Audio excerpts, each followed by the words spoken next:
Hello and welcome to a brand new episode of Heliopsychosis podcast. This is your host VikkaDraziv. Welcome, guys. Hope you're doing great.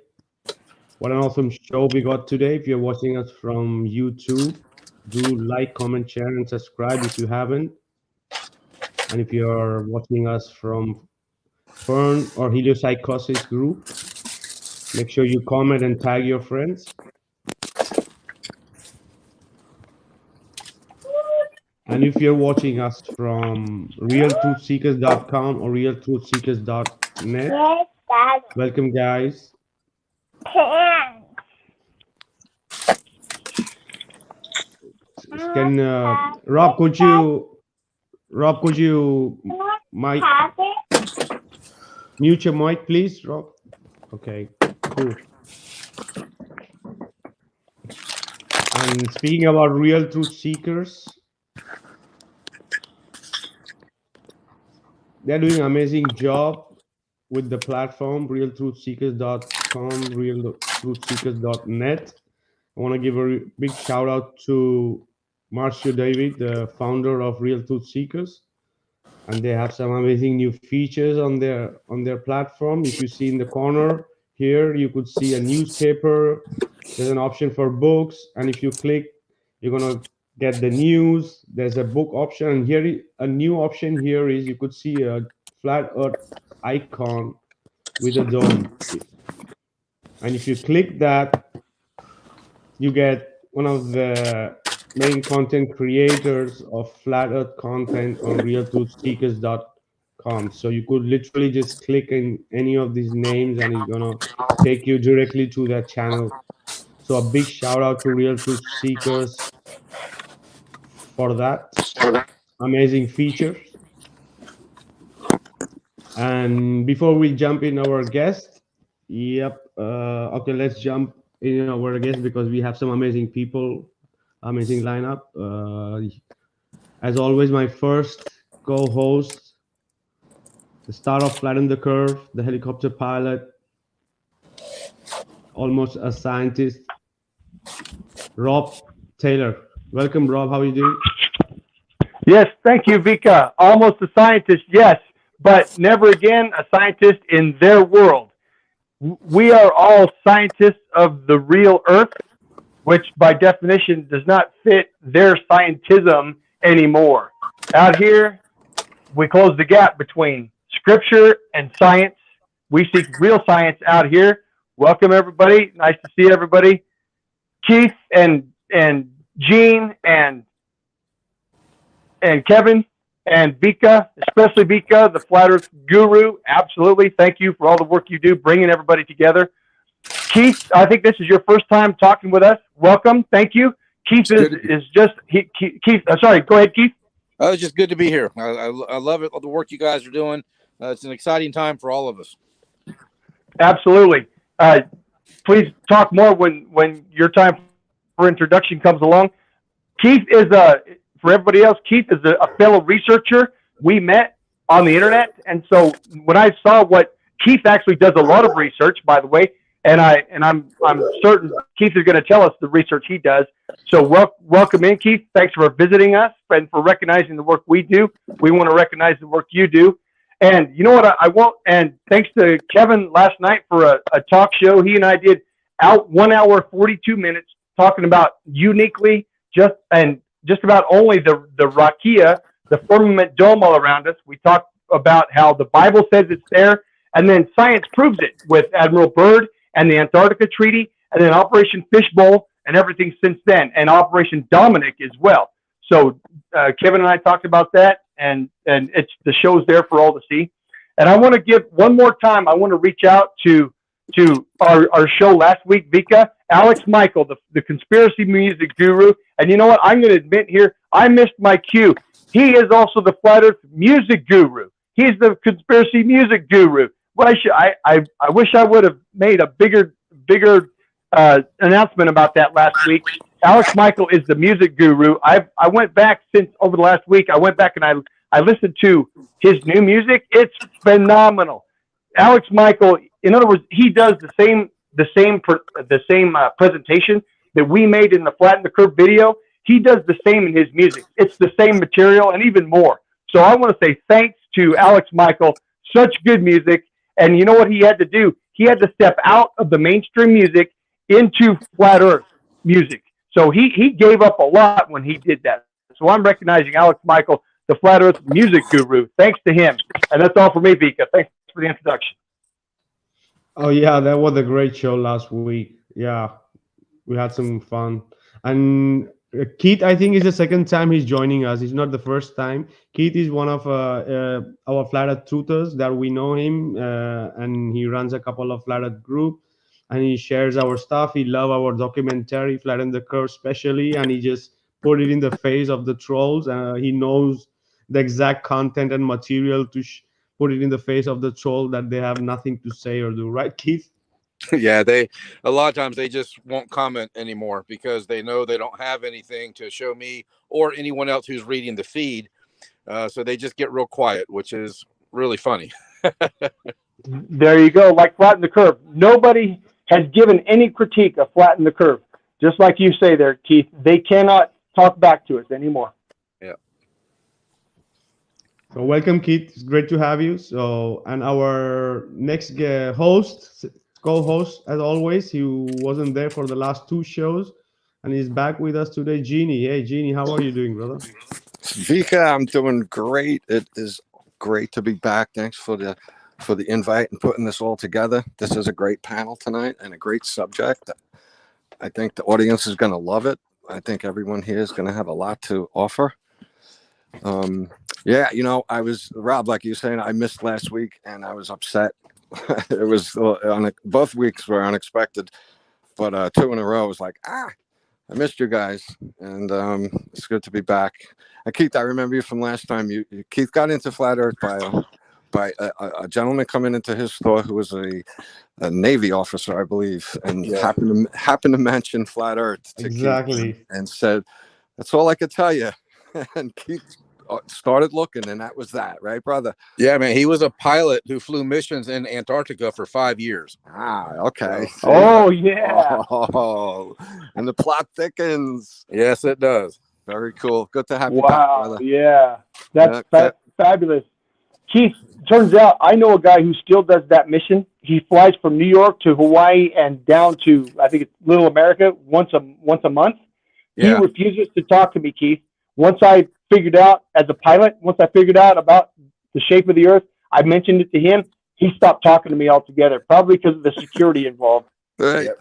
Yep. If you ever have somebody bothering you and you want them to go away, a sure shot. Tell them you're a flat earther. That's a good Bye. That's hilarious. Half true also. That's beautiful. I can't wait for today's topic. Vikka's going to give us a presentation. I can't wait. This is awesome. All right, welcome, guys. So our next guest is tomorrow he's have this total lunar eclipse May 15 meetup birthday gathering. That's our next guest with his friend Jim. That they're getting together and a small party. He's also a star of Flatten the Curve and also my really good friend Kevin Bobby. Kevin, welcome. Thank you so much, Vikka. I appreciate you. It's a good time to be alive for sure. Shout out to you and everything you've done for the movement. Good to have you on the show, Keith, for sure. Jeannie, always a pleasure hearing your voice. My brother. And thank you again, Rob, for last night's podcast. That was a pleasure. It was really fun. Tonight, I'm actually having my little birthday gathering with my friend. There's a total lunar eclipse that could be seen from here in North America. Starts around 8:30, ends around 12:50, if I'm not mistaken. So it's going to transition into my 33rd birthday tonight. So I plan on getting that filmed with my Nikon P900 tonight. But excited to be on the show. Thank you so much again, and let's get it. Awesome, Today's brother. your birthday? Tomorrow is. Oh, happy birthday, but 33, huh? Great number. Happy birthday, brother. Appreciate you. Happy birthday, That's Kevin. fine. Big Right shout out there. to your brother, to your friend. Yeah. After Friday the 13th, there you go. Two big numbers right in a row. Yeah, Happy birthday. 33 is a magic number, right? A lot of 33 in this area. Yeah. The Conversation. transition into it's pretty cool. Yeah, the transition into it with a big solar event, lunar event. That is. All right. So today's show, we have a very special show today. It's a content or information that which I've been planning from a long time to get it out, but never found the right moment. So I had a mixed idea about how to get this content out, and it just clicked to me yesterday. Why not we do that in a live, direct way where we could have opinion and a conversation about it more than just giving it out in a straight way how it is or how it could be, because things could be, things couldn't be, but we could agree on things, we could disagree on things, but it's all for the purpose of investigation. Okay, so there are different information about some things, so especially as Rob and Kevin were having a conversation yesterday about Admiral Richard Byrd and the Antarctica Treaty. So, guys, what do you think about Admiral Byrd? He had Big Mason, Chief Mason. Yeah, he had he had 3 ticker tape parades. I don't know if too many. Yeah, Chief Mason. He's the guy who discovered and verified the Rakia. Long story short, he's the historical figure who verified that the Rakia really is there. His planes crashed into it, and obviously they verified. They probably went up and touched it, tried to chip hammers into it. They probably did everything they could to it. They lost a tunnel boring machine in there. They were penetrating in this material. I've read about that. Yeah, and they needed something to, and base was a day away, so they took about a week, between 5 or 10 days somewhere to go get what they needed, and by the time they get back, it was completely engulfed, and they couldn't get it back out. It was you go. They said it was like almost alive. It regrew itself then. That's what I was talking about that last night. So, really? So there you go, Gene. Okay. You know about that story too. You've read the story too. You've got more details than I had. Okay. Yeah. Yeah. Well, literally, here's what I know. They dug in there so far, it was beyond the length of the machine. So they're in there, but then it started regrowing, and so the thing's stuck in there now. Yes. Yeah. It's crazy. Incredible, eh? Absolutely. And and then they took pieces back, and it couldn't. It didn't make the trip back anywhere. It melted away into nothing. It evaporated into nothing. As if it's oxygen. It's frozen oxygen. Something like that. It's magic. Yeah, that's what the story is. It's the barrier we can't get through. So stop it. And nobody gets out alive. In other words, right? As far as I know, that's where the expression comes from. Oh, really? You know what's the red flag? What's the red flag with Admiral Byrd? He was into mainstream media. He was he was shown on the TV, he was shown on the radio. So someone who is he could be just a puppet doing his job to give some and some disinformation, or most of it disinformation, because you cannot reach to one level where you are being celebrated. You can see this image. You all guys can see all the images I'm changing? Yes, sir. Yeah. Yes. That's the ticker tape parade. I could be mistaken, but I think he was 33 when he died, very mysteriously, of a heart failure. So they Tesla'd him. They there you go. What he had to do, and they pulled him off the screen, I think. They got rid of him as soon as he made that interview. Right. Yeah. Either that or he's still alive somewhere. Well, right? Yeah, right. Yeah, he's in Brazil or past the Antarctica, past the 60th parallel south. Argentina or the deep underground military bases, one of them places. Right. He's hanging out with Elvis and Bigfoot. Or Antarctica somewhere beyond the ice wall. Right. Yeah. Yeah. I would not be surprised what they have hiding and who they have hiding. Who knows what's out there now? McDonald's, like, at least. like Gregory was saying a few weeks ago, he would live to be 800 years old if the world was in order and a beautiful place like it's supposed to be. So maybe there is that capability to live longer, and they are down there hanging out, having a grand old time. There you go. Huh? I don't know. Having a good old time. I can't, I won't disclose All it. good points. Thank you. Now, but Yeah, Vikka because brings up a good point. He was there go to ahead. deceive. What I take it from just the fact that Vikka brings up, well, he's in the public eye, Yeah. and obviously the implication is what we know of him is only what they want us to know. So I can't wait to hear what Vikka's going to tell us. Exactly. This is what I am trying to get to slowly, because it's because if he's there in the mainstream media and pushing some things, he's there for an agenda. Okay, he could Yes, just yes. be, and as we have all the evidence of that he's a Mason and everything. So he's Right. just playing some part, because there's a lot of different information about him and about Antarctica in about that time frame we are speaking about, the 1958, where also Kevin mentioned that the NASA was formed, so many UFO people believe that it was for the UFO, and the Nazis, and these people, Operation High Jump, and there were many different things happening in that same time period, and also during the Cold War. Okay, so there's a lot of disinformation going on to hide things. Okay, and it's all pointing out to Antarctica. There's something happening in Antarctica, So what's been happening there? Ah, okay. So they created a big sensation to hide what's really going on. I've got it. I've always wondered what's really going on out there. Everything's a false flag.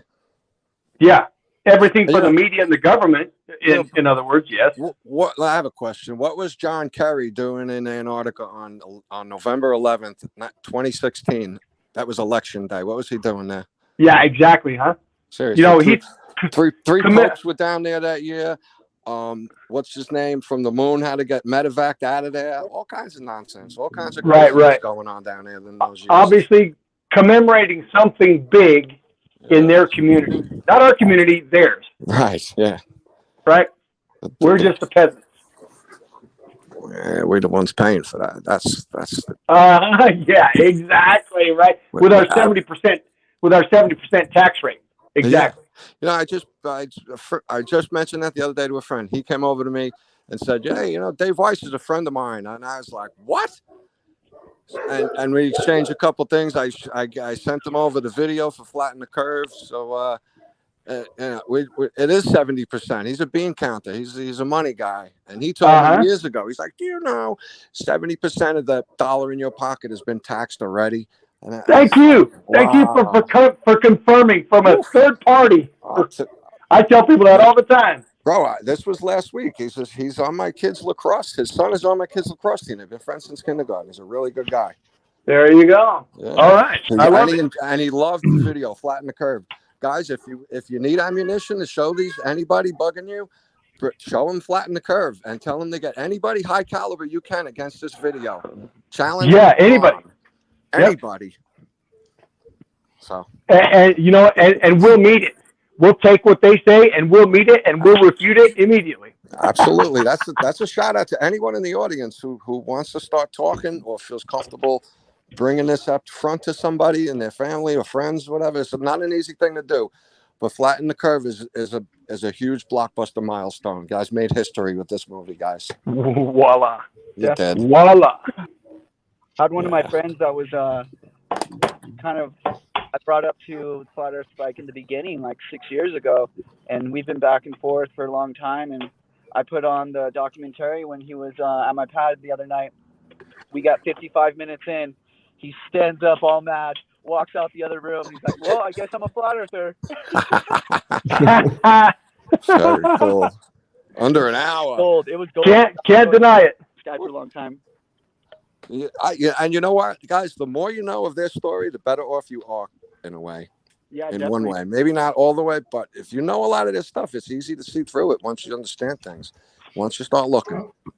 Yeah, cool. So Okay, getting back to the topic, you remember the Hollow Earth people also, they love Admiral Byrd. You know, the UFO people, they love Admiral Byrd also. You Yeah, know, he so says a when lot it of comes, that garbage, right? yeah, so he was there, he was purposely planted there for to have this kind of this information. So Yep. my take would be that yeah, what I was saying from beginning, that he was a puppet, and he was into it with these people. Okay, let's read out the Antarctica Treaty. Okay, let's read out the Antarctica Treaty so we can get into the topic. Okay, the Antarctica Treaty System. The Antarctica Treaty and related agreements, collectively known as Antarctica Treaty Systems, regulate international relations with respect to Antarctica, Earth's only continent without a native human population. It was the first armed control agreement established during the Cold War, setting aside the continent as a scientific preserve, establishing freedom of scientific investigation, and banning military activity. For the Yeah. purpose of the, for the purpose of 3D system, Antarctica is defined as all the land and ice shelf south 60-degree latitude since September 2004. Okay, so as Rob was saying, like it's only for preserving and for scientific research. As Rob, you mentioned, with so much of resources there, raw material to run the world, and they want to keep it for, so a red flag totally. Yes. Vika, I just made a connection in my mind. Tesla was a plant as well. We've already covered that. Tesla was a plant to Yes. one thing Tesla did was show the world what is really possible with electricity. Everybody could have it for free from centralized locations, and it's almost like Wi-Fi electricity to every house, static electricity. Okay, and you know what that is? That's a reproduction of all the ancient Tartarian electricity. What they've done is reproduced it from a central location, and it's even more powerful. Tesla's part of Tesla was to inform the public what was really available, and then to hide it forever.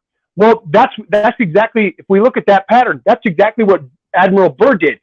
He told everybody that there's vast untapped resources out there, but then he took it all back, and we never heard from it again. No different than Tesla. There it is.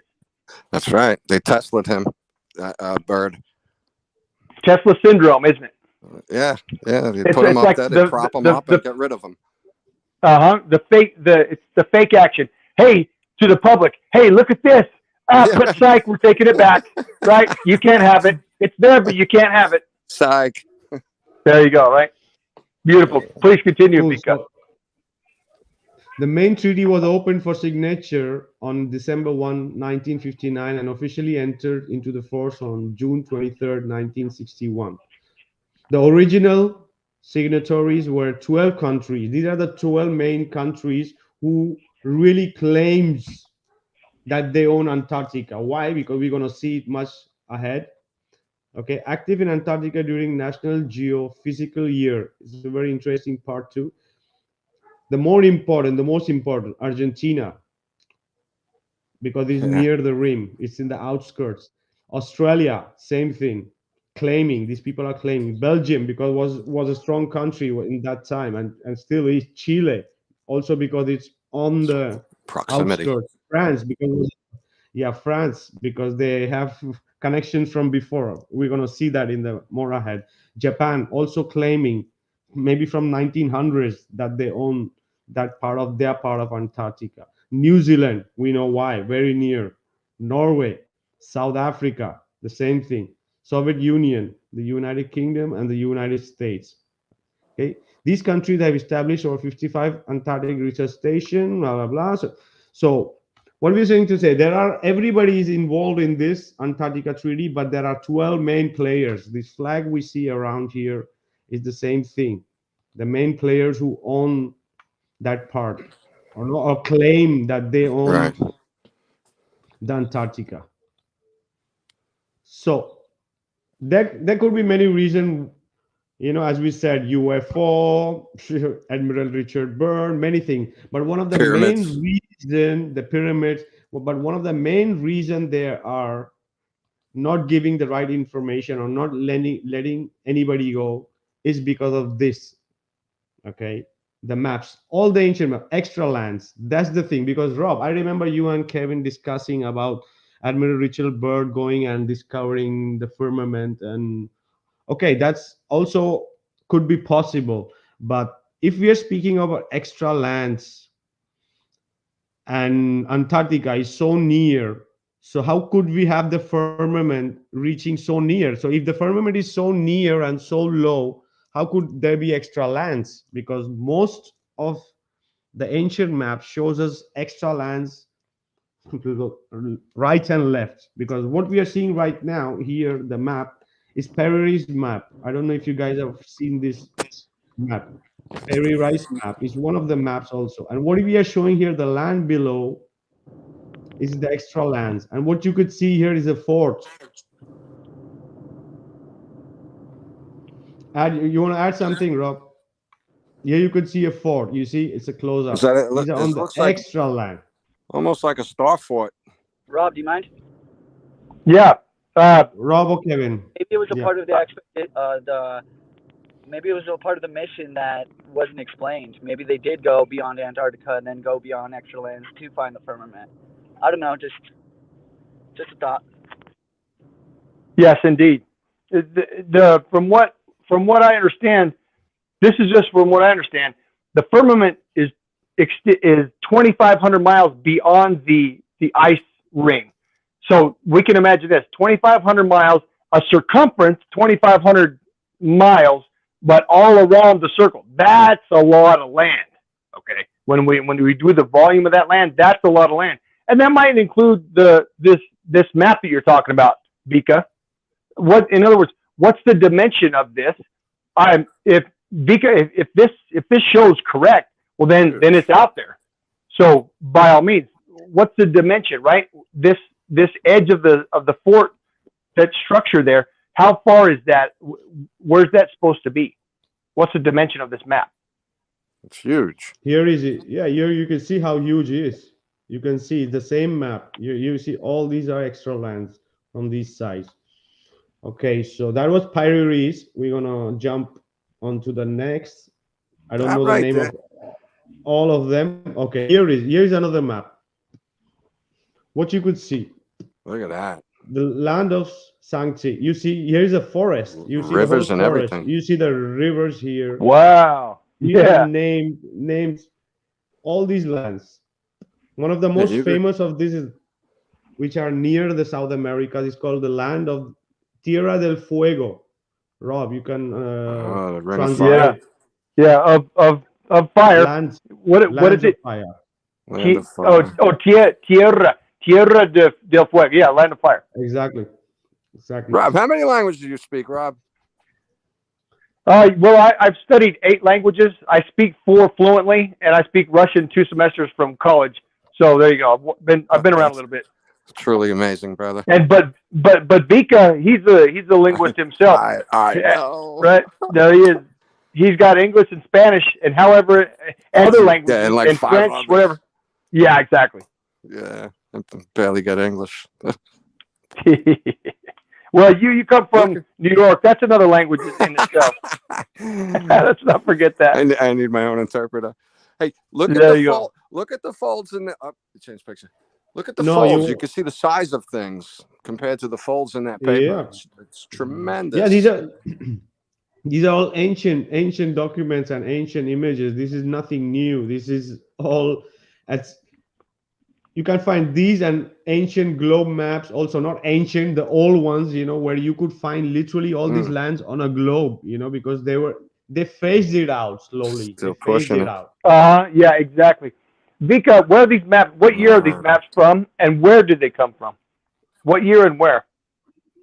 Oh, I have these maps saved from long time. I told you all this content. I wanted to get it out from a long time, but I never found out the right time and the right moment and the right way I wanted to do. Oh, so well, here you go.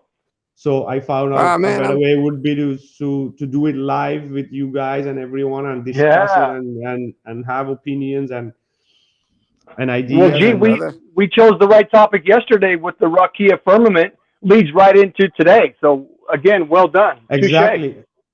Exactly. Beautiful. So when I heard yours and Kevin's shows yesterday, I was like, wow, you guys are discussing also Antarctica. So it all connects also. Okay, you guys can see this map. You see? We're the I team don't know after all. exactly. Oh yeah. You see the map, you see the South America, Africa here, you got Asia, and you got the whole land connecting from here, the whole place. You see animals, you see trees, everything. Yeah. Look All at this that boat. part. Looks like one of those dragon boats. Very cool. Yeah. Like a Loch Ness monster boat. Cool. Yeah, I the noticed in the Asian last style one they sampan had boat. they had the right. I noticed in one of the pictures they had the southern tip of South America flattened. Not so Yeah, I much saw to the that. point. Just happened to notice. That was interesting. Right, a little bit. These are great. Look at the animals they got covered and everything. Beautiful. I'm looking at this on my You phone. see, Rob here, Tierra de Fuego. You see, this is Yeah, from I an see it. ancient. Yeah. This is an ancient globe. You see? Okay. Yeah, got it. Which refers to the volcanoes, Pacific Rim style. Yep. So it was all known of these extra lands in many different cultures. Wow. Okay. Yep. What is that? What? What is that on the whoops? Which one? The first. On the left there, the last picture. What was that? A tube with some branches coming out of it? What is This that? one? Yeah, with the arrow going through the tube on the left. Yeah. It looked like an like emblem. a Christmas tree. No, it looks like an emblem of someone who made that map, and it's like Okay. how you see the shield or something. Okay. You see, it's right, happened to Chile. You notice. say it's Chile. It's Chile. Rio de Plata, Wow. Argentina. Yeah. It's obviously Africa on the right side of it, going over You to. see, South some of America. these on I the don't left. know the real Look author at- of these maps, but Look at check this out. Check this out. You see, all land here. All you see how big is Australia, and it connects to extra lands. Right. You see here after Asia here, you see all this is it's not there. They could just literally delete it from the Google Earth, and it doesn't exist. You don't see, they don't show you, it doesn't exist. That's what they do. Yeah, they there's literally plenty they of hide that. they literally hide a lot of stuff on Google Earth, like islands, chain of islands and places entire, and including their fake Antarctica, what they show us, on the base of their Yeah. globe. So And Kevin now knows the shape of Antarctica from last night. What do you mean, a circle? Ring? Oh, you don't know the shape of Antarctica? Go on Antarctica. Just type on the internet. Type Antarctica and look up images and look at the shape, the ostensible. Okay, their official shape of Antarctica. It'll knock your socks off. Oh, why? What do you mean? Are you referring to like how it looks like a brain and a brain stem? Ah, yeah, that's what I'm talking about. Yes. Are you really? Okay. I saw that. I understand it. Very strange looking. There you go. Right. There's no accident there. No accident. And you know that picture of the saint going to touch God's hand in the brain represents that as well, where it doesn't really touch. Brazil, almost kind of. Okay. There's a similarity. I don't know the painting, but you know the one I'm talking about, right? Michelangelo, you mean? Yeah, I think it's Michelangelo, where him and God are almost touching hands in the sky. Right. Yes. And you can that image is also could be superimposed on the Antarctica as well, where Brazil is not quite touching, and the fingers are not quite touching. There's similarities there between that painting and Brazil with Antarctica, and the brain. Okay. And You mean Chile? Chile down there. Chile, yeah. Chile's yeah, one. Yeah. Yes. That's what you mean. Right. Brazil in my mind. all right. So, similarities are there. little bit more on Yeah, the Antarctica is the shape of a brain. What they're getting at is it's all in your head, right? That's just making exactly. that connection. Yeah, yeah. It's Yeah. it's it's just the one they are representing on the globe. It's a fake one. That's why it's there There in you that go. shape, as you It's say. all in your head. Exactly. Yeah. Ooh, nice. Very There you go. cool. Huh? So here, Simple this map, connection. what we are seeing, it's from the Library of National Library of Spain. You can see here, Biblioteca Nacional de España. You There you see, go. I Yeah. don't know from which date it goes, but you see the whole thing. You see the whole world map. You see a Tartaria here, as in near Russia, the whole Tartaria, and then the lands below. And so you see Tierra del Ah, Fuego, very Tartaria. near to, and all these lands, it goes all the way. Hmm. It's Yep. all And we this. just This is blindly accept this new map of the world that they give us blindly. exactly.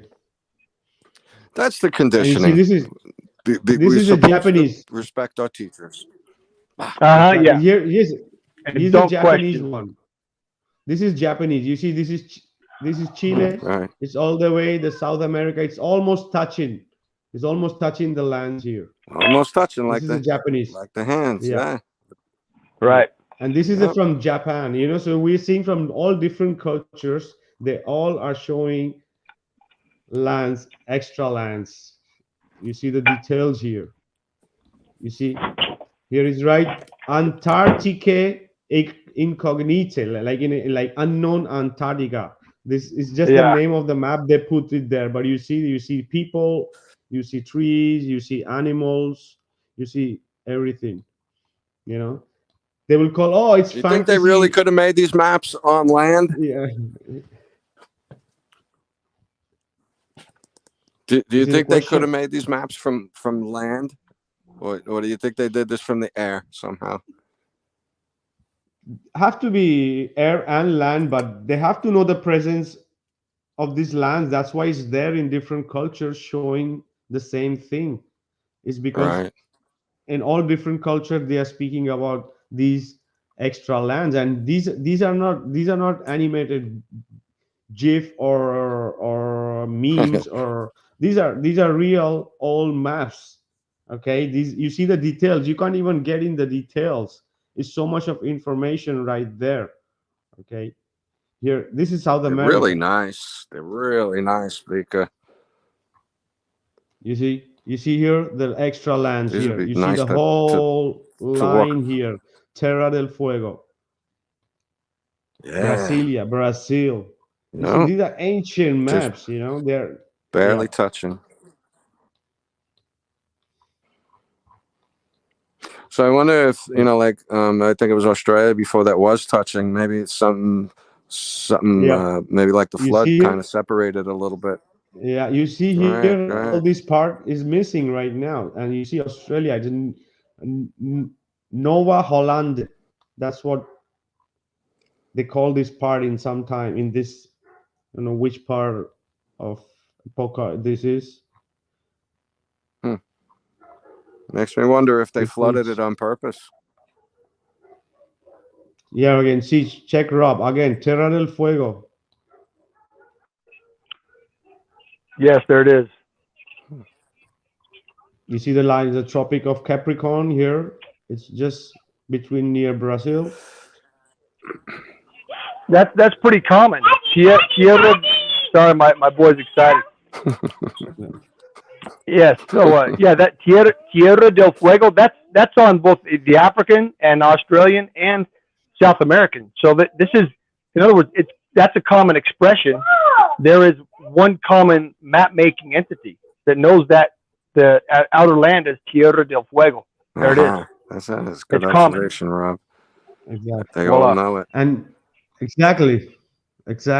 And in some of our shows, I mentioned also that it's more easy to go from South America to Africa to the extra lands by these lands Hmm. than going towards crossing the Atlantic. It's much more near to go like this. You see, again, a lot of trees. You see till where it's reaching is almost reaching till Australia. You can see some some houses here. It's like it's mentioned everywhere in all the ancient maps. Here you see the details here. Check this out. The details. Terra Australis. Okay, this is one of the point I wanted to say, that Australia is really kind of a gateway also in that part of the world. It's like a gateway to all these extra lands, like in some of the meaning or definition of Australis or Austral was like something like a door in a way, of that part of the world. That's why Australia comes from that word, and it connects to these lands, or it's very near to these lands where it could start from this part. So it's crazy stuff, but we're gonna continue. The same thing here, the same map, Yeah, look at that. almost brilliant. Wow. Keith, you want to add something? Kevin? I'm just sitting here thinking and looking at these maps, and I have no doubt in my mind. I mean, I can't go out there and prove it personally, but I have no doubt in my mind that they're hiding extra land out there. And not just out below the 60th South parallel. Even out in the Pacific Ocean is so huge. I imagine there's other land out there as well, much closer than we could even imagine. That's a good point. Yeah, good point there, Keith. At this point, who knows what's out there? We can't trust the maps we have. We have no idea what's really there. It's also my understanding that the ships and the airplanes. Can't trust the people that make the maps either. That's my understanding. You guys probably know more Keith, than I. Go ahead. Yeah, go ahead, please, Keith. It's my understanding the pilots and the captains of these ships, they have to stay basically on a highway in the sky or in the sea. They cannot deviate and go off course. And I would imagine the reason because they would find other continents or land masses out there that we don't know about. Exactly. Yeah, of course. And also the pirates and also the pirates and everything, the wars from pirates from before could be for these extra lands. They don't want people to go. That's why they control so much the pirates. They have the coast, all the oceans. They're there. Oh, they don't want them, but they don't want anybody. Yeah. But they were behind pirates because they were looking for this land. They knew about these lands. So yeah. There's reason to believe we still live under pirate law right now. Maritime law, at least. Maritime law. And currency. Right now, yeah. Absolutely. Yeah, that's the pirates claiming that kind of. There are entire legal buildings designed to look like a ship. Exactly. Really? Kevin, you want to add something?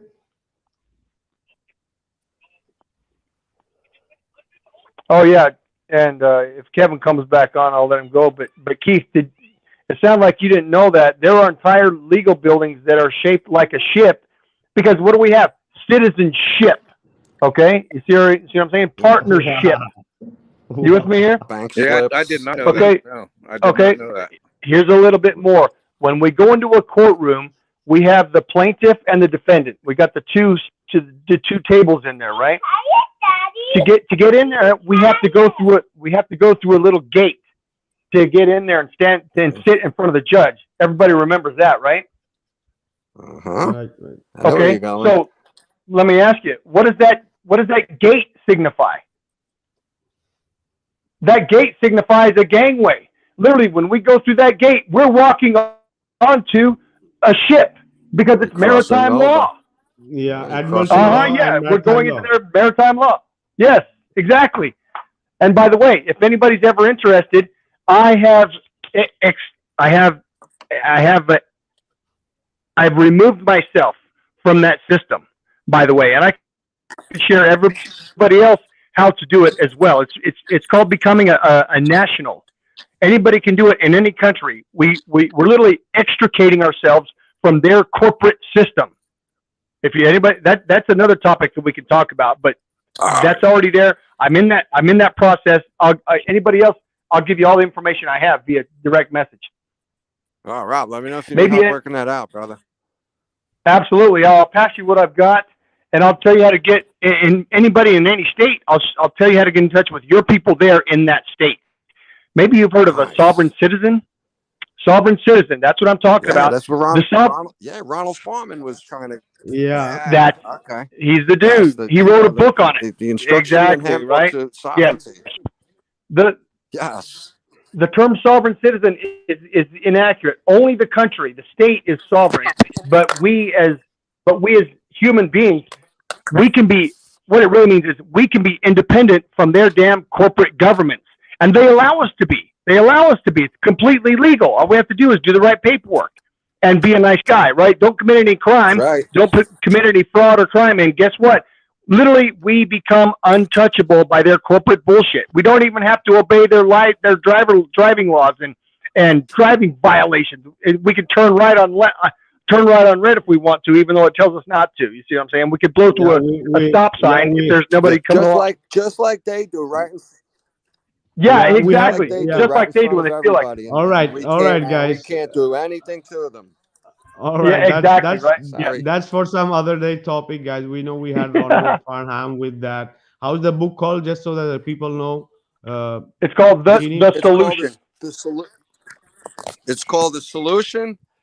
Hold on. It's called The Solution: An Instruction Manual for Sovereignty and Freedom. It's by Ronald Farnham.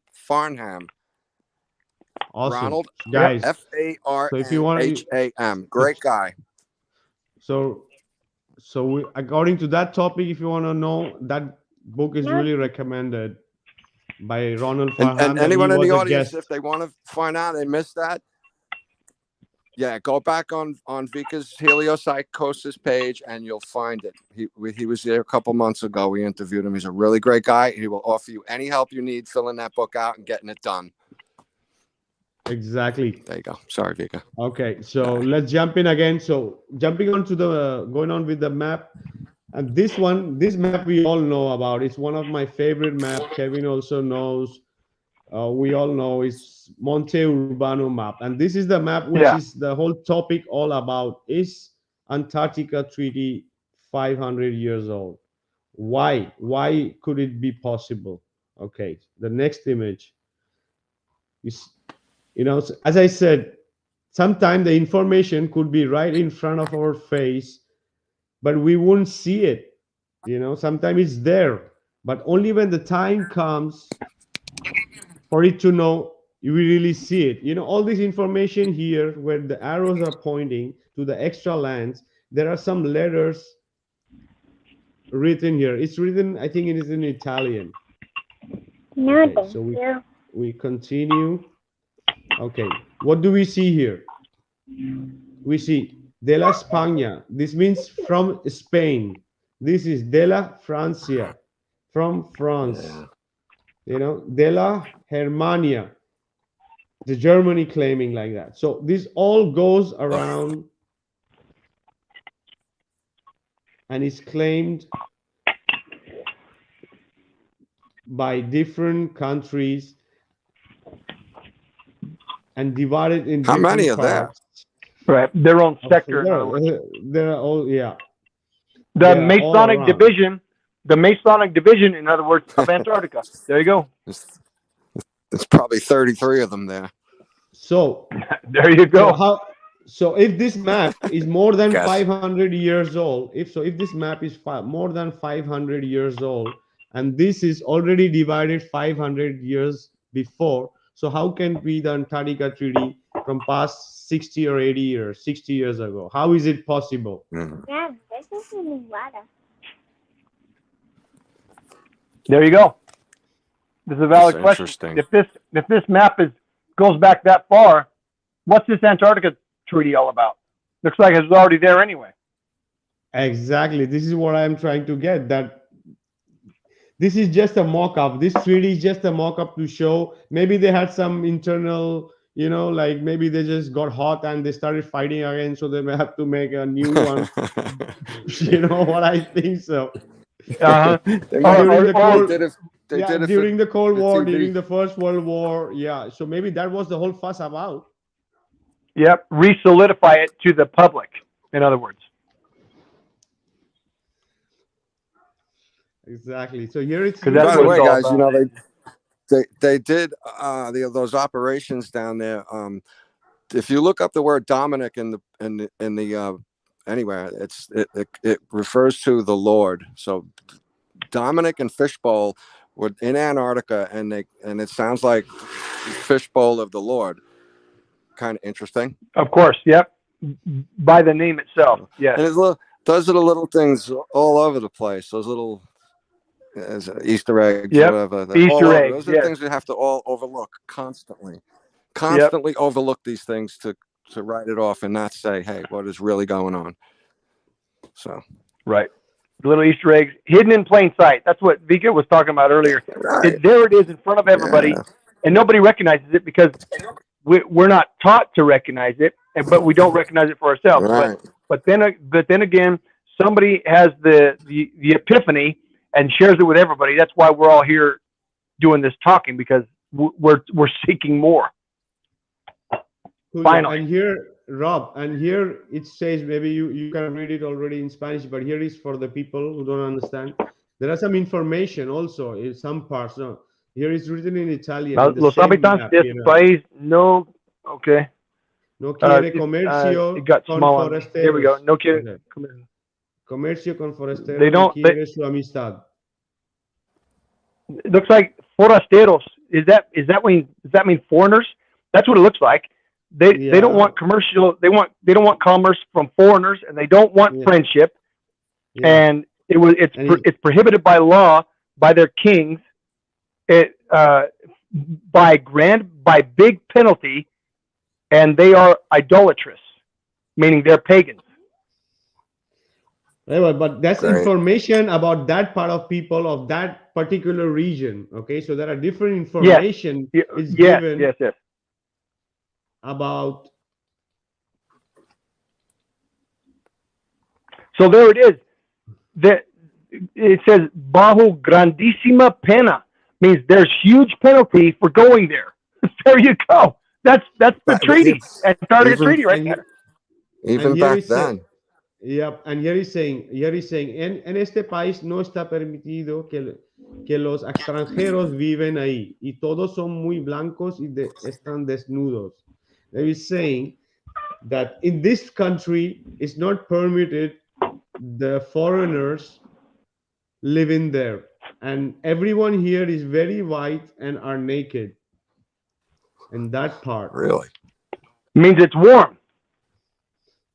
That's not has cold. to be. It's not cold. Right. Exactly. Right. Yeah. If they're running around without coats on, then it's warmer than Utah. So okay, we're Unless you're gonna the Iceman Wim Hof. we're gonna be continuing this. One moment, Yeah, this is and fabulous. I'm gonna stop sharing screen. All right, so we're gonna take a short break, and we're gonna come back, and we're gonna just continue a bit more and to try to conclude everything, because there's still a bit of things left. All right, guys. So if you want to add something before we take a break, anyone? This is really awesome what you did here, Vikka. It's a beautiful job. Same here. I love Beautiful. these maps. Love are it. Fantastic. Thank you. Yeah, very cool. Connecting the simple dots, in other words, the breadcrumbs. Awesome. By the way, Awesome. everybody, I just here's a quick segue out and back in. I was taking a walk with my boy yesterday, and I ran into a motorcycle mechanic, just next door neighbor, like quarter mile down the road. I told him, I said, look up in the sky. See that jet trail? It doesn't curve, does it? He says, yeah, you're right. Why not? I said, because the earth doesn't curve. He looked at me. He said, what? I said, if you think about a glass of water, it doesn't move either, does it? He says, yeah. And then little by little, I walked him through. He's a mechanic, so he understands. If things move, they move. But if they don't move, they don't move. He said this 3 times. He said, Rob, I can't believe it. No one's ever told me this before. I love it. Thanks, Rob. I got it. I'm on it. So there's someone else who picked up the reality from simple science, right? And then another guy on my street too. So there's 2 guys just yesterday taking a walk with my boy. Beautiful. Nice job, Rob. Excellent. Wow. Congratulations, Sharing bro. the Not wealth, easy. right? Yep. Sorry, Yeah, sorry. no, it's not easy to do that. People Yeah. can't see it. What did you say to Alex the other day? Alex, there's three kinds of people: those who see Yep. things, those who see things when they're shown, and those who never see things. Those And who it's won't see really true. Yep. Really, really true. You don't Hey, get it Kevin, sometimes. Sometimes it takes time, and some. Kevin, where have you been, brother? You want to add something? No, I'm just completely blown away with these maps you've been presenting. They are freaking awesome. Yeah. And I didn't know that you're the Yeah, it was, 1987 Planisphere had said that at the bottom of there. It's crazy to me. So you're completely confirming that, yes, the Antarctica Treaty did go back further than just 1958. Yeah. Yep. Yeah, or at least an earlier version of it. Yep. Meaning, when there's an earlier version of a treaty, we have to wonder, why did they remake it if it was already there? There's always a reason to reinstate the treaty. Yeah, we're gonna be coming ahead. It's coming ahead. We'll get there. In other words, yeah. and just for everybody's sake, that is, I come from double master degree, 22-year military officer, and I did diplomat work in Africa. Treaties are deliberate. There's absolute specific reasons for the treaty, and that's why I say that. To reiterate a treaty, there's a specific reason for it, and Vikka's taking us there. Love it. Awesome, guys. So we're gonna. This is Rob. Let me ask you something before we go. Yep. Okay. Is the current? Okay. Go ahead, Ginny. I catch you on the web. Well, I was wondering if this is the longest standing treaty around in modern times. Yeah. By far. Every treaty's been broken. Treaties are like handshakes on Sunday, you know, and literally I studied this at the graduate level. Treaties don't last more than a year, and in reality, countries do not follow treaties. They don't even follow treaties. So for this treaty to be still intact since 1958 defies the real world of international politics. It's an anomaly. Yes, an extreme anomaly. And it's an absurdity. Absurdity. And like the globe and everything else. Absolutely. Yeah, there you go. Thank you. Yep. It's all an absurdity. Thank you. Yep. All right, guys. So we'll see you in a minute, everybody. All right. Talk to you later. Yep. We're going to be back and continue our just in time. I'm calling. Awesome.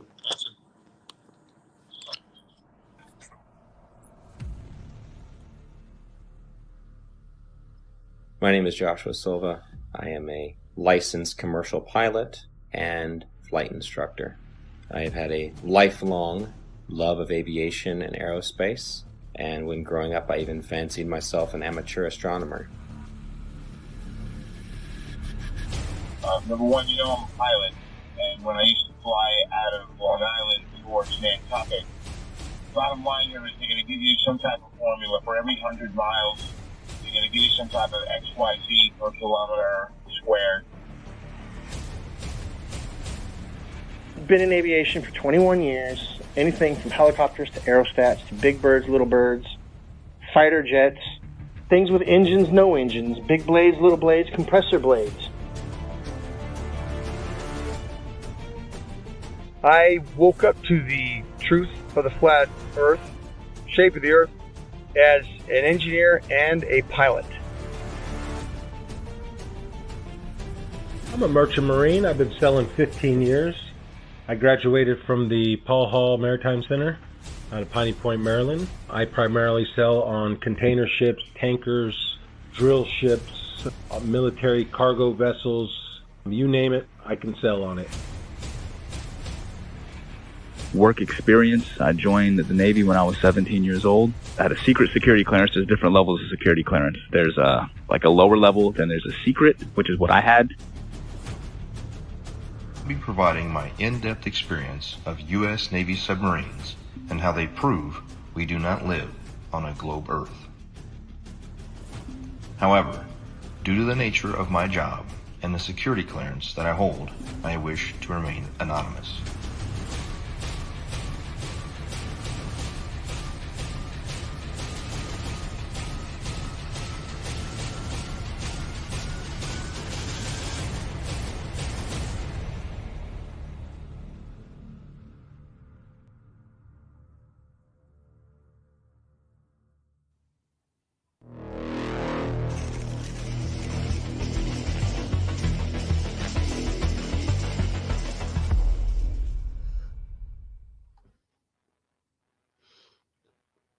All right, Flatten the Curve. Guys, make sure if you haven't checked out Flatten the Curve, the documentary, which is really making waves. And welcome back, guys, to the show. We are having an awesome, interesting show today about Antarctica. That is it, 500-year treaty, and we try to decode it today. And we're having some amazing guests with us to share that. We have Jeannie, we have Rob, we have Keith, and Kevin Bobick. Welcome back, guys. What's up, everybody? Antarctica Treaty is like the biggest Area 51 ever. Oh yeah, there is so much of this info and so much of, so it's really hard to know exactly what's happening. But we think we have some idea, could be true. So let's continue with the show. So I'm gonna mention something here. Let me know what you guys think. Okay, because this some part of the investigations is also that from that part of the world of South America, because those are really closer to that part of the extra land. So there are legends and there are people trying to decode, and so I'm gonna add some points here. So let's see. So maybe some of the people in the chat or even in the panel maybe would not agree with this, but it's just to put it out there. It's not about who's right, wrong, or what. So let's continue with this. Someone says, I have solved the ball hoax and the 500 years of lies. I thought it was only NASA that lied to us, but all countries of the world are involved. It all started with the study of the map of Monte Urbano, 1544 to 1613, the map, more or less.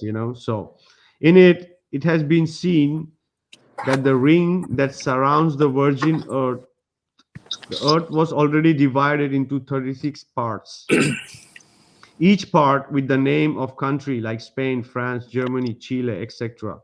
They have known about the existence of this gigantic ring for more than 500 years, and they had already distributed it uh, between them.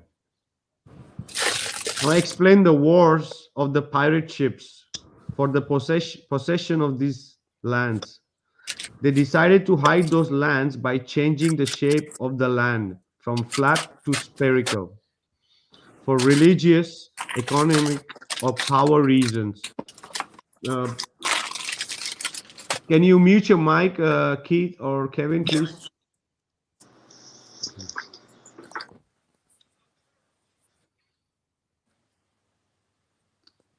Okay, so they decided to hide those lands by changing the shape of the land from flat to spherical for religious, economic, or power reasons. They had to adapt all the maps to the globe, the calendars, to invent gravity and the heliocentric system, all to hide those lands in a false continent called Antarctica. Okay, so apart from the hiding the creator, this is supposed to be one of the biggest reason for the globe to come in the existence, is to hide those extra lands. Is one of the best ways. So okay, step to Commander Admiral Byrd, adventurer in Antarctica. All misinformation. Neither Germans nor the UFOs. What happened was that the American army wanted to seize the land of the ring that belonged to Argentina and Chile. There was a battle. The Americans lost it. Now, if you read the Antarctica Treaty, everything makes perfectly sense. The prohibition to pass the 60th parallel is so that no one can see those lands. The means of transport have improved a lot. Anyone with a boat, a plane, a balloon could have discovered the deception. That is why anonymity between countries. They all have land to hide, thousands of millions of square kilometers. After World War II, the Cold War began, named after the Antarctic ring. All countries wanted the land. Two camps were formed, Americans and the Russians. With the signing of the Antarctica Treaty, there was peace. The Mason, the Jesuits, the deception is over. Okay, give me your feedback. Yeah, the Mason Jesuits. Byrd said when he flew, I can't believe in this day and age there's still a land size the size of America over there. There's more over there. Birds fly north also, kind of. You know, they say birds fly south. They go north also. They don't tell us everything. We get little tidbits of things. We're figuring it out here. Exactly. Rob, you want to add?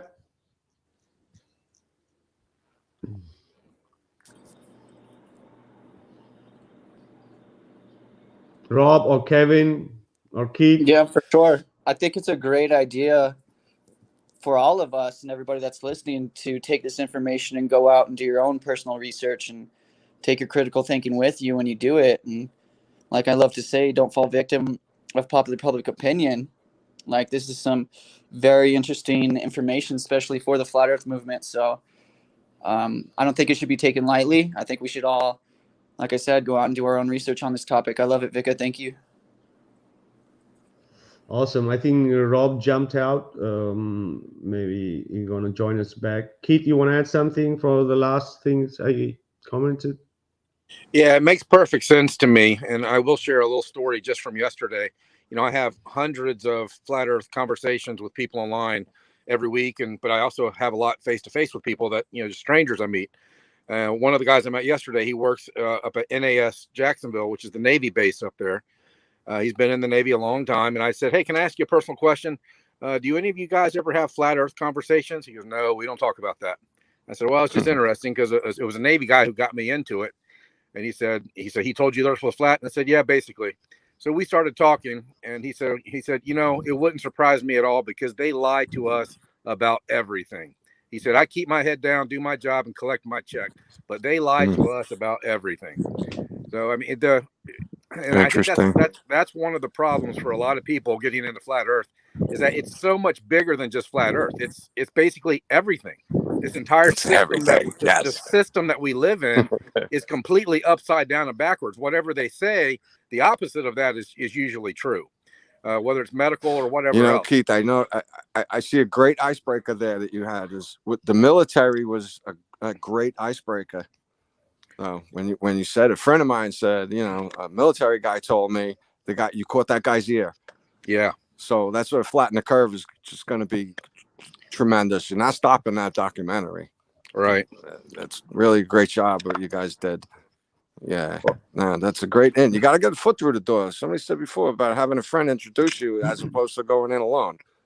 It's always good. And there was adding to that a lawyer or a doctor.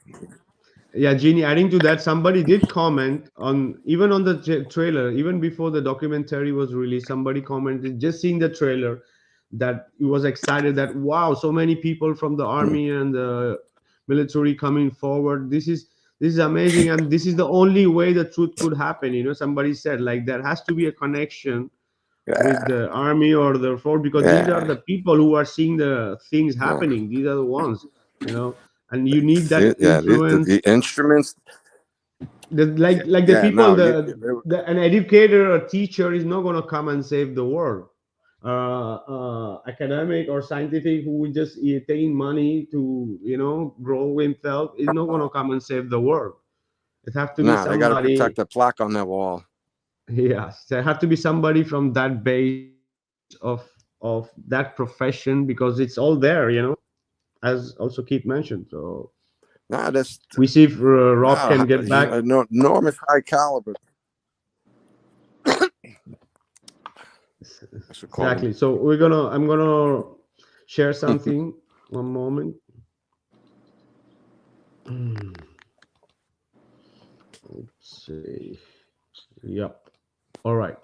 So we read that about Antarctica, right? So we're gonna continue now. If you go to Wikipedia, and here it says international conflict. Okay. Various international conflicts motivated the creation of an agreement for the Antarctica. After the Second World War, the US considered establishing a claim in Antarctica from August 26, 1946, and until the beginning of 1947, Operation High Jump was carried out, the largest military expeditionary force that the United States has sent to Antarctica to the present, consisting of 13 ships, 4,700 men, and numerous aerial devices. Its goal was to train military personnel and test material in condition of extreme cold for a hypothetical war in Antarctica. What hypothetical? These people were literally like almost fighting with Argentina and Chile. Here it goes. Some incident had occurred during the World War II, and the new occurred in Hope Bay on February. The Argentinian military fired warning shots at the group of Britons.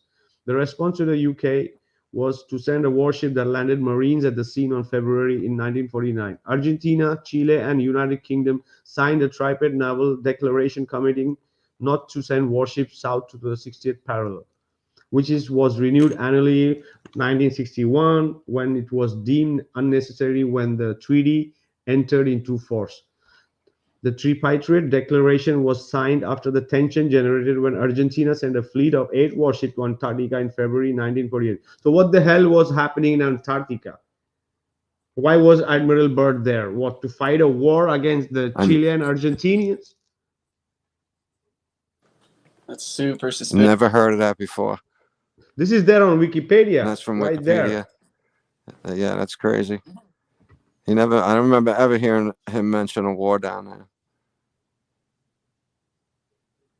So the other thing what I was saying before, it really matches to this, and there was conflict was going on. There was again here on more faithful, the United Kingdom filed 2 lawsuits against Argentina and Chile respectively for the International Court of Justice, which is UN in short terms, to declare the invalidity of the claims of the sovereignty of the 2 countries over Antarctica and sub-Antarctica areas.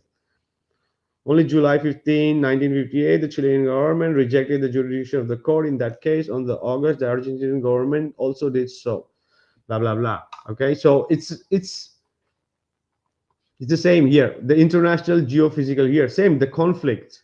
It's all there. They actually what happened, as we were speaking about before, is the same thing. They had to redo it again because there were 12 main countries, and there were some officially claiming claims and some wanted the other part, so it was actually really about the extra lands. And the best part, okay, here it says the signing of the treaty was the first armed control agreement that occurred in the framework of the Cold War. Oh, very interesting. Everything happening all in the same time.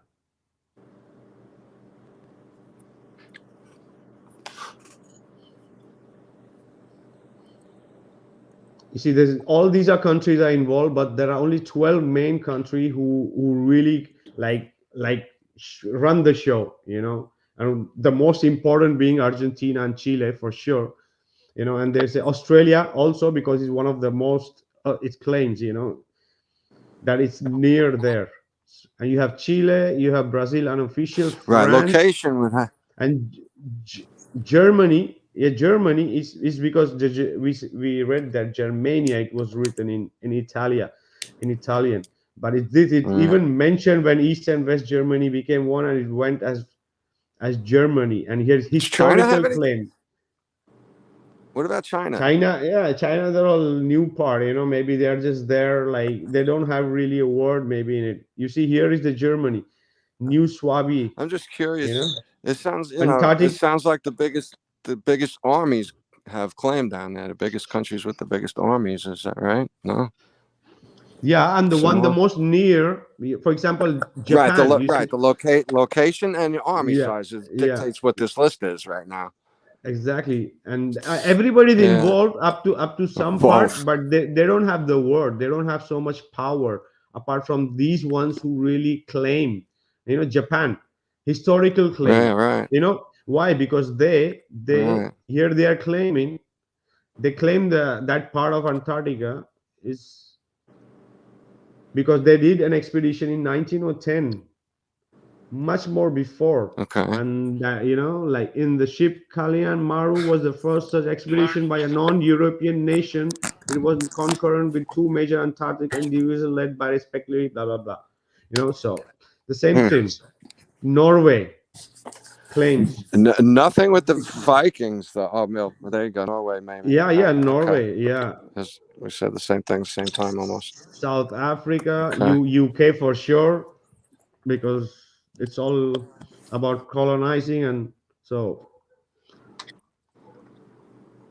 here we have it, people. You know, there is no there is no doubt, you know, that why is all the whole crap about this treaty is, you know, it's nothing is but to make people confused from the real thing, what's the reason and what's been happening in that part of the world and why the people are not allowed and everything connected to it. It's all a big huge disinfo.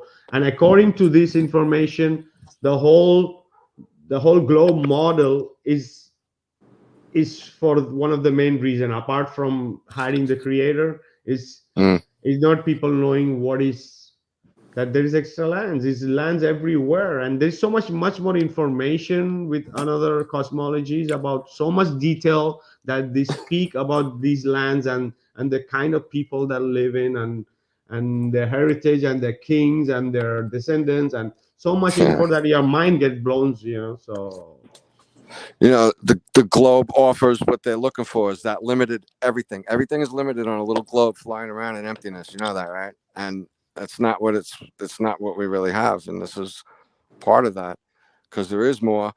We don't know because people stuck on a globe. And that's a great way to limit everything. Put us on a little ball flying around in emptiness. Nothing further from the truth.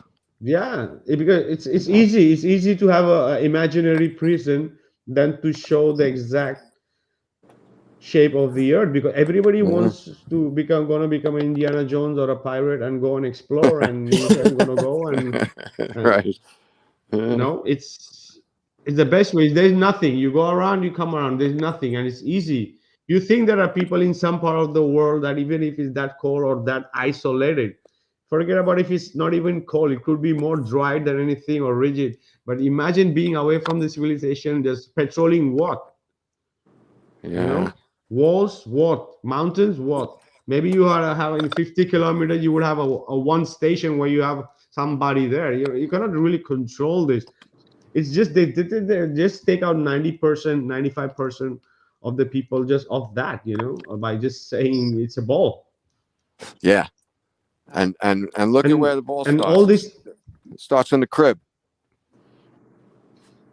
So it's a hard thing for us it's a hard thing for us to combat, and it's a hard thing for the people we're trying to show to even get it, you know, even really look.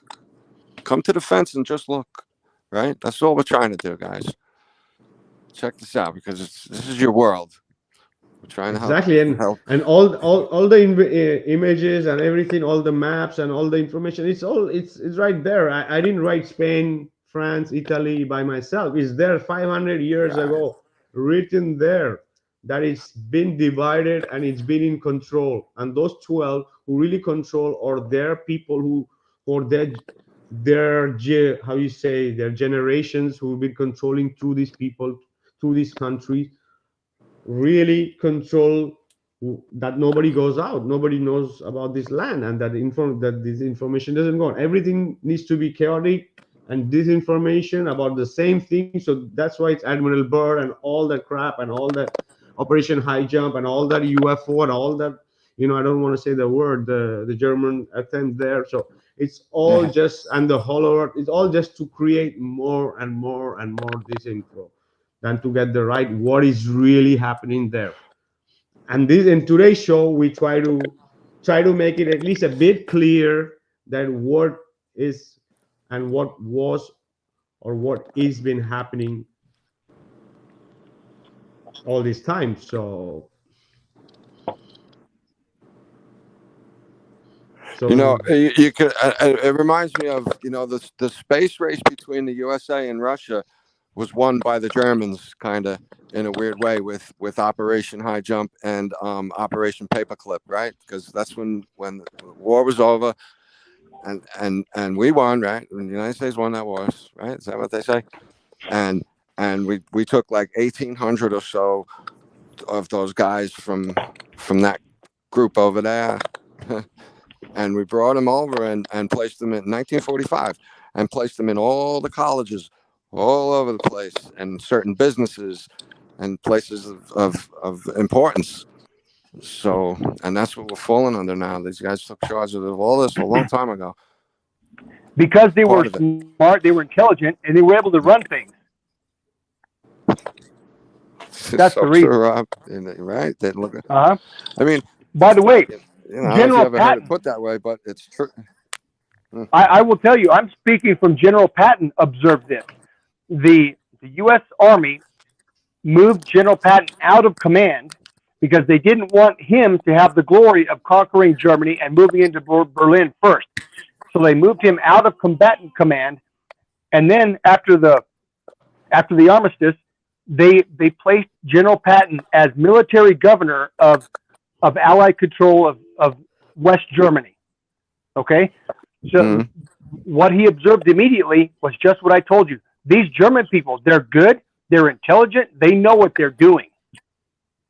That's the words of General Patton. Okay. That's before they assassinated him, because he figured out that. Go ahead, Rob. Did you hear the last 10 minutes that I was mentioning something, or you were jumped out? No, I was off. Vikka, can you give me a synopsis of it? My mom called, my parents called. I haven't talked to them for a week, so I had to come back in. Please give me a synopsis.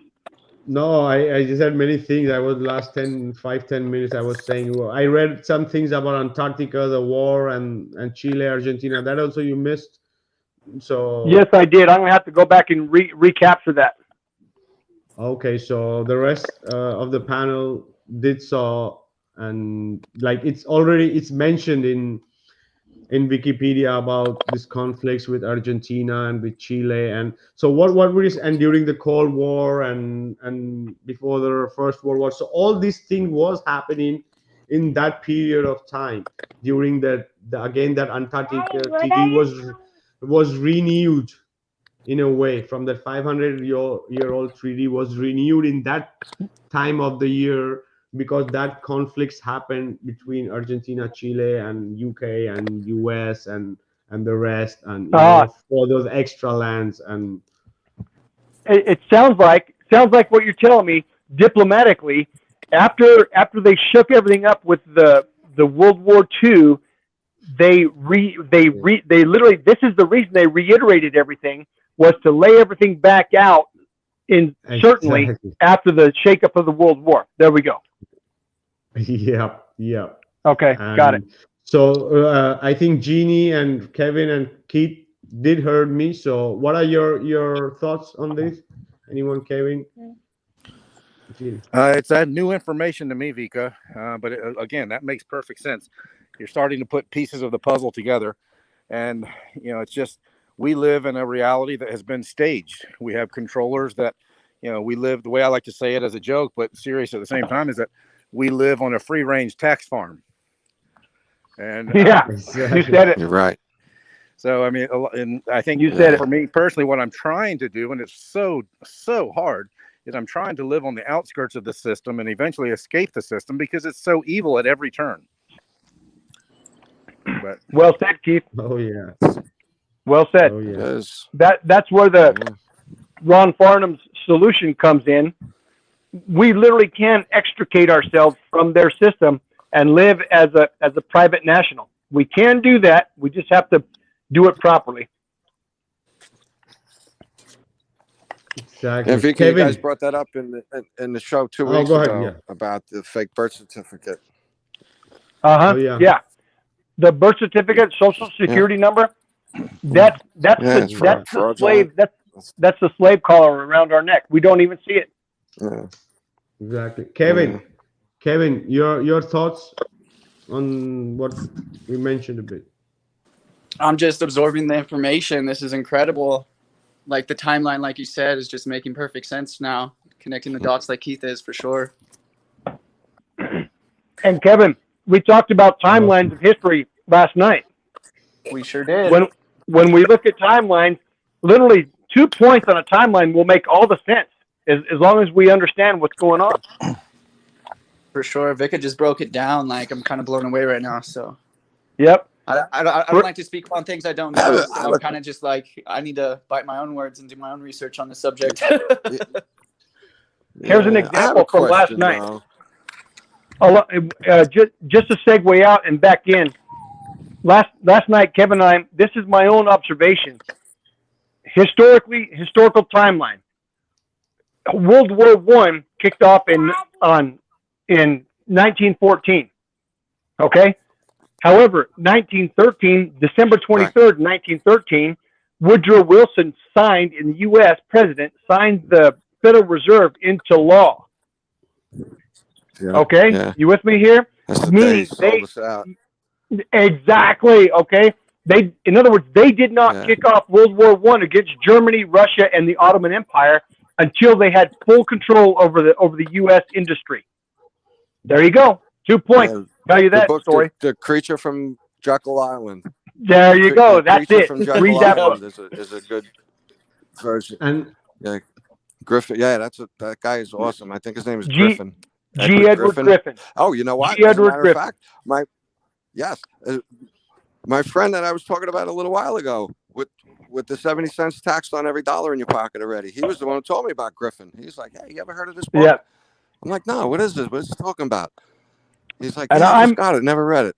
And then I'm speaking from 2 master's degrees. Speaking from 2 master's degrees. I read 3 pages of that book, and I folded up any other book that I've ever read, and I rebuilt history in my mind, starting with reading that book. Okay, so any researcher knows the impact of what I just said. That's amazing. I literally 2 master's degrees. I watered it up and put it back on the shelf, and then I thought, this is what I've been looking for. It ties everything together. It'll knock your socks off. Okay, so there's that book, and then you got to read The Myth of German Villainy. Read those 2 books together, then you'll get a PhD. Right. Okay, yeah. I got PhD on world history and economy. He's listening. Yeah, he there you could be go. listening right now. Yeah. So the 2 books again, The Creature from Jekyll Island, that's on economy, and then, actually that's on economy and military, and the other book is The Myth of German Villainy. That's about politics and military. Notice military throughout. Okay, the Romans. Exactly. Yes. So what I was saying, Rob, also is that that in the end, why was all this hype about everything about Admiral Byrd, and he's giving us limited information, and he being the puppet, and all these things happening around in this time? So why was this whole craze for? To make the people more confused, and that the people don't go and you were not there. That we mentioned that the real reason for the globe to come in existence was this reason, and the Antarctica Treaty, which has been running from 500 years old, from the time of globe. If you really dig in, I have already researched it. That is in the more or less is 500 years how they started pushing in the globe. So it's all just 1500. 1500, right. yes. The timing is great. With Copernicus. There it is. Aristarchus of Samos. Yeah. There you go. My question is, how did I don't really think there's a separation between these guys backstage. I think they're all unified, so I don't understand the war. Maybe I think they're all fake right now. So why wouldn't that one be? There you go. Well, I can tell you this. I can tell you this to answer that, Jeannie. Germany. What's that? All countries. You're absolutely right about that, Jeannie. All countries are Masonic, and they're all part of the same Luciferian system. However, there is no overarching authority among them. So if one discovers a massive gold, if one country discovers a massive gold mine, well, obviously they're going to get very wealthy at everybody else's expense. Okay. Really? Here's So what- they will squabble over the newfound riches? Oh, absolutely. There's no honor among thieves. Okay. Okay. Okay. Okay. Number one. Okay. And number two, the first lesson to learn about international sovereignty is that among countries, think about this. This is obvious. Among countries, is there any overarching authority among countries? Meaning, of all the countries of South America, is there any country that's in charge of everybody? No, there's not. You see where I'm going? If I had a guess, I'd say the United States. They got the Well, most military that's bases because of anybody. Because they've got power. They got military power over everybody else. You see where I'm going? England has the money, and and Rome has the has the ring. Rome has the Vatican. Right? The Vatican, right? The Jesuits. Okay, Rome is Vatican is the historical seat, right? Of the at least the Vatican world order. Okay, so let's talk about that. There was the Roman world order transferred to the Vatican world order. Okay, and then it went to the Spanish world order, and then the Holland world order, and then the English world order, and it still is to a large extent the English world order, and now it's the U.S. world order, the NWO, the New World Order, to replace the Vatican world order. You see where I'm going? So that's what you're referring to when you say that, Jeannie. Wow. Okay. Yeah. Wow. But what did Christopher Columbus set off to go discover? The New World. Yeah, exactly. The New World Order. This is old the first lesson. It's an interesting thing also, because it could be a part of this that it's a new world and everything else is unknown. It's just to make the people that is all unknown, but it's all been mapped. It's all, of course, new world. Yeah, it's no different. It's no different than the Phoenicians, who controlled the sea trade of the world. The Phoenicians are the one that invented the myth that if we sail too far out, we'll fall off the edge, because they didn't want people to compete with them in their sea trade. It's just another myth. The globe is another myth, right? It's just another myth by the people in control, right? The new world versus the old world? No. So here's another one. This is what I was getting at earlier. The first lesson to learn when we study international politics is that there is competition at the international level. There is no overarching power at the international level that countries have to report to. In other words, there is no kindergarten headmaster, or there's no teacher, there's no principal over all the countries. There's competition. They're all competing with each other. Exactly, Rob. That's why I was mentioning before that in the Antarctica Treaty, there are countries who are claiming the ownership. And that's why it was all these conflicts before, because there was... okay. Okay. Oh, Vikka, you know what that does? In 1958, well, really 1961 when they signed it, you know what that did? That removed all of the deeds that all these other countries had. Nobody owns any of it now. Exactly. Oh, wow. Exactly. That is huge. That's bigger than big. That's monumental. But you know what? Nobody has claim to it, but you know what? They probably got a percentage. How about that? They don't have a claim to it, but they got a percentage. How about that? Because that's the New World Order. I'm just gonna show it again a little bit. You see that there are all these countries who are involved, but out of these, there are 12 countries who claim, like Argentina, who's very near Australia. These are the oldest people who really claim the Antarctica, because they are near the border. The France, the Germany, the historical claim, as I said before. Right. Japan. Yeah. Japan claims this as historical because they did their expedition in 1910. So there are different. Norway, because of the Viking, how Ginny said. South Africa, United Kingdom, UK. So there are these countries who are really the ones who run the show about this treaty, who used to run, and all the names that we mentioned before from the Urbano Monte. So all these ancient ones whose names were there, they ones really run the show. So all these rest of the people are just there, like collaborating for the sake of humanity. They don't have no word. They don't have any word in there. If really something go bad again about this treaty. These are the 12 countries who are gonna really make the moves. So this whole idea of Antarctica and the whole show that what we did, we read the Antarctica Treaty the first, when it happened and everything. We saw all the maps with most of them showing the extra lands, and these are all ancient maps, and also Urbano Monte. Then we saw the names of the countries being so all the maps, So, and then we saw again the Antarctica Treaty, and also some things I mentioned about, and the war, what happened, and what is being said in Wikipedia about this war. So all this conflict and all the disinformation is there. So it's right there, guys. It's for the people to ponder and make up their own mind. You could bring through the way you could. My English is not the most perfect, but yeah, in a way we try to communicate, and the people could do their own research from here on about this subject. But we can see it very clearly. What is the reason why they don't let people go Antarctica, and why this has been happening, and why the globe came into existence. So I hope you guys really enjoyed it, and we're gonna have some last thoughts on this, and we're gonna be wrapping up, guys. It's almost 1 hour 40 minutes. So who wants to go first?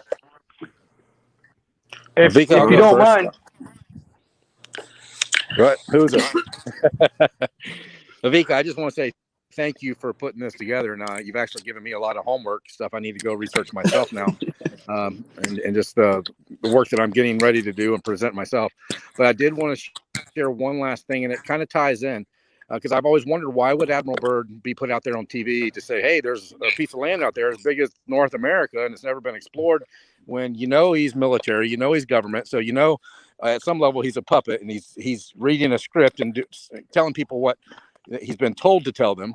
So it never made sense to me. But now some of the things you're sharing, you realize it just makes me realize there's more there that I did not know at all. So I want to say thank you for putting the presentation together and bringing that out. And I wanted to share with you one other conversation I had last week or the week before. I was at someone's house, and the guy started talking, and he started talking some conspiracy stuff. And I just asked him, I said, man, what did you do? Who did you work for? Because he was retired. He said, I worked for NASA for 20 years. And I said, no way. He goes, yeah, I did 20 years. I'm done there. And I said, well, let me ask you this. Is NASA, because I know friends who talk about NASA. Well, we talk about it all the time. Is NASA legitimate, or are they fraudulent? And he said, well, it's both. And I'll tell you why. Because what they do at Cape Canaveral and launching those rockets, he said, that's all fraudulent. That's a show. But what they do on the military side, I feel like that's what Admiral Byrd was doing. He was saying, hey, look over here. Yeah, we went down there to the bottom of the world and stuff. But Admiral Byrd was doing down there in that time frame. Maybe they were trying to divvy up the lands, or lay claim. Maybe certain countries were laying claim to certain parts of the land down there. But he was coming up and giving people a different story than what was really going on in Antarctica when he was there. Just like NASA saying, hey, look, we're going to go to Mars. We're going to go back to the moon. But in the meantime, they're using millions of dollars every day for some kind of black ops or some kind of military operations that we have no clue about. Wow. That's well said. Definitely. Wow. I'll go ahead if you don't mind. Perfect. Well, remember, we've got the exoteric and the esoteric. Always. It's all Masonic and all Luciferian, right? In other words, what we see on TV, that's the exoteric. That's the garbage Mickey Mouse version. What's really going on, okay, we have to research that. So that fits the pattern. Exactly. Anyways, and what I wanted to add, 1 minute, Kevin, what you said, Keith, was this, that all this makes so much sense. And also, if you see that NASA was invented in somewhere in that date also. So it really shows that what NASA is playing a part in hiding that Antarctica and all this thing about Antarctica with the satellite connected to it and all the, all the imaginary. Exactly. The images. Exactly. So it's all just plays in. Yeah. And all the weather balloons that they allegedly launched down there as well. Yeah, exactly. It's just connects the dots. Okay, 12 Kevin, million, go ahead. They have $12 million suits. Yeah, no worries. So my first buddy just rolled Allegedly. up, so I'm gonna finish getting ready for our meetup/gathering. But I do greatly appreciate all the information you guys relayed. Sorry I didn't Happy have birthday, too much Kevin. input. Thank you so much, Jeannie. Happy birthday, Kevin. Vikka. Happy Thank you, birthday. Rob. I appreciate you guys so much. Keith, thank you for being on the show. Until next time, shout out to Jesus Christ, the way, the truth, and the life. Peace, guys. Yes, Jesus Christ. Pretty good, brother. Yahweh, Yahusha, Jehovah. Jeannie, go ahead. Oh, guys, great to be back here. I tell you, I took a lot of notes. I'll be checking stuff out. That was really amazing presentation, Vikka. Those maps are really awesome. I'd like to maybe get some copies and check those out. They were beautiful. Happy birthday to Kevin again. Keith, it was great to see you. Hopefully you'll be back again. You had some great input, and we have a lot to think about after this show. Hope everybody out there enjoyed it. And Rob, I love seeing you again, always, buddy. It's just great to be here, you guys. This is an all-star cast, crushing the globe. I hope everybody enjoyed the show.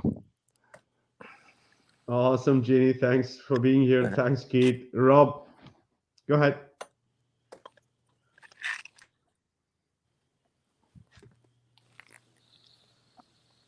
Rob, are you still there?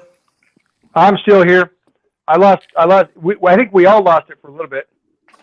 Okay, last thoughts. And Jeannie, did you have any more? Is that all for you? Any more what?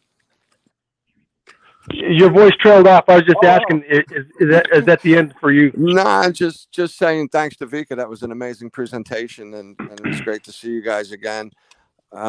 Thanks for all the input, and I hope everybody in the audience had fun, took some notes, and come back with some new stuff next week. It's great to be here. It was a pleasure. Thanks for the invite and putting this all together, Vikka. And good to see you guys again. Awesome, brother. It's always great to have you too. Thank you.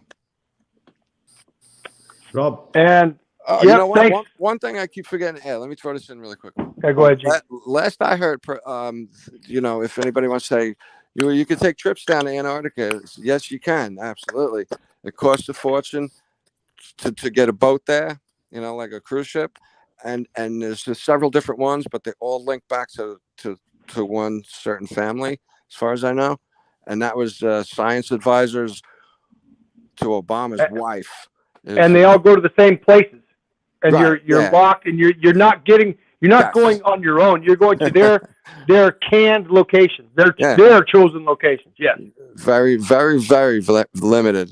And I just thought I'd throw that in. Because, and look at where it goes.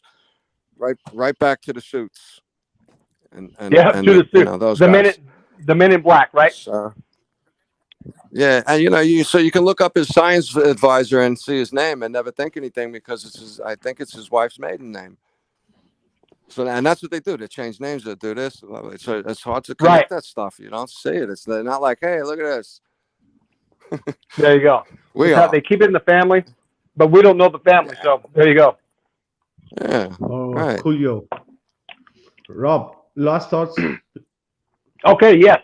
I want to touch on one thing, back to the fact that from what it looks like to me, is that the Antarctica Treaty removes any specific ownership of any country back to those little cone-shaped areas that say de la Francia, de la España, de la Hollandia, right? It looks like the Antarctica Treaty removed all of that. So made it blanket non-ownership. Okay, obviously the historical claims still exist, but you know what it does? It places Antarctica under NWO ownership, New World Order ownership. In other words, back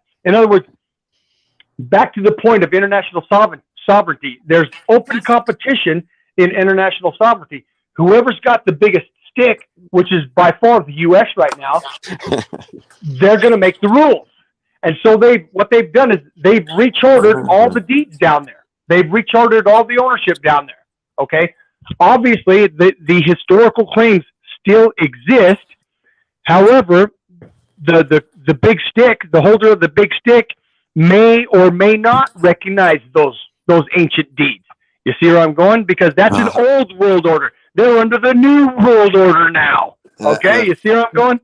Hollywood is so the that holy was the whole stick, Rob.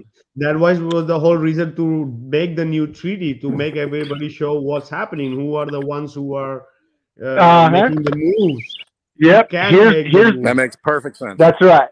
Here's how we're the mafia in charge now. Here's how we're doing business in Antarctica. Here you go. Like it or not, here it is. Kiss the ring, and if you don't, we're going to give you democracy. Our style, right?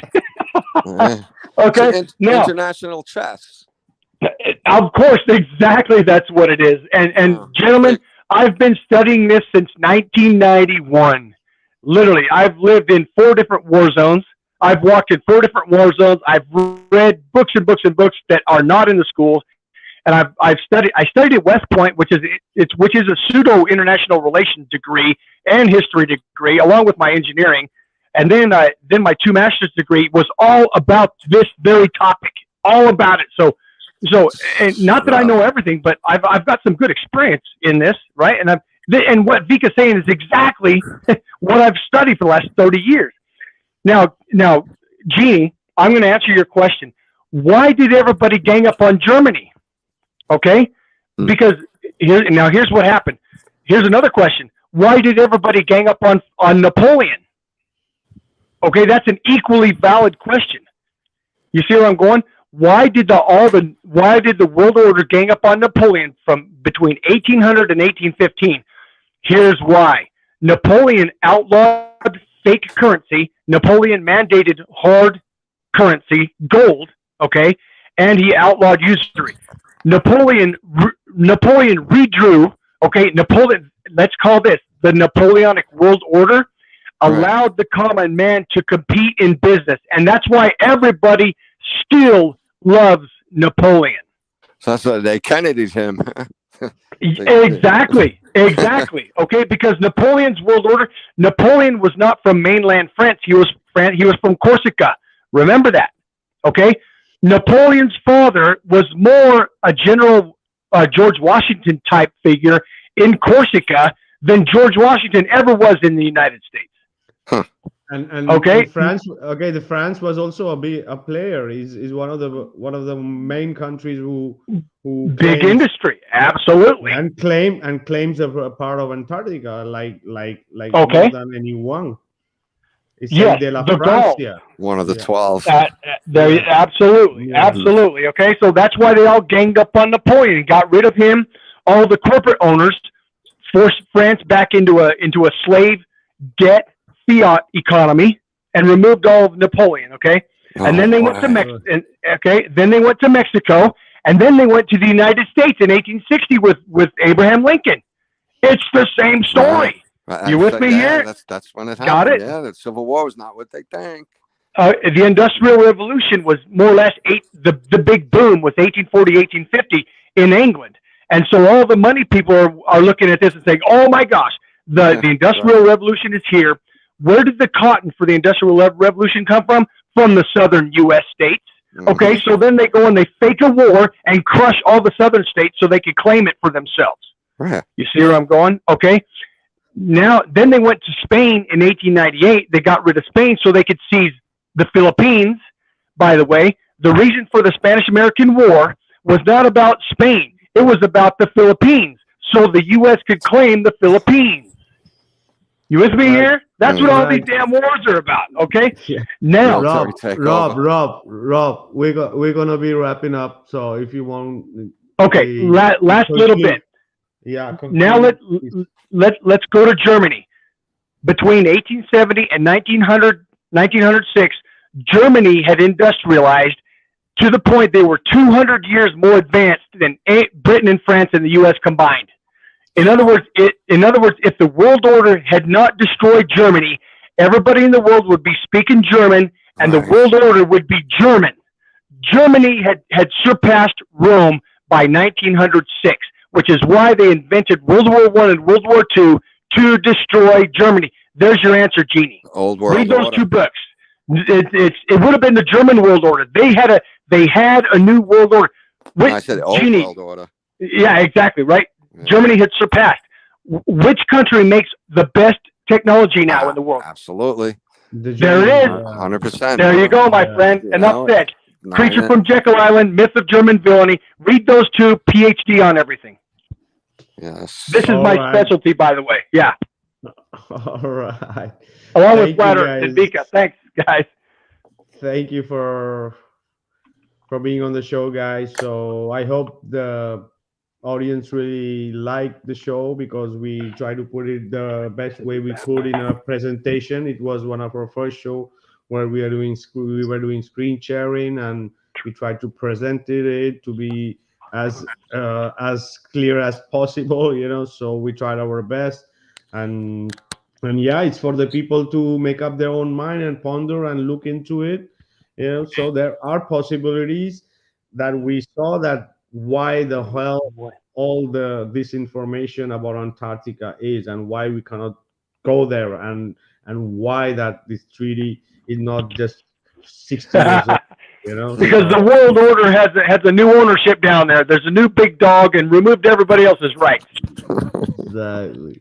So thank you, guys, and do check out next week for our next show.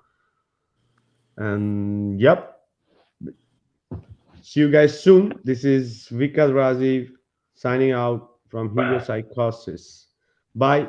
Bye, Rob. Bye, Jeannie. Yep. Goodbye. Bye, everyone. Nice talking to everybody. All the best. Yeah. Good to see everybody. Good night, everyone. Until next week. Okay. Thank you. Goodbye. Bye. Be well.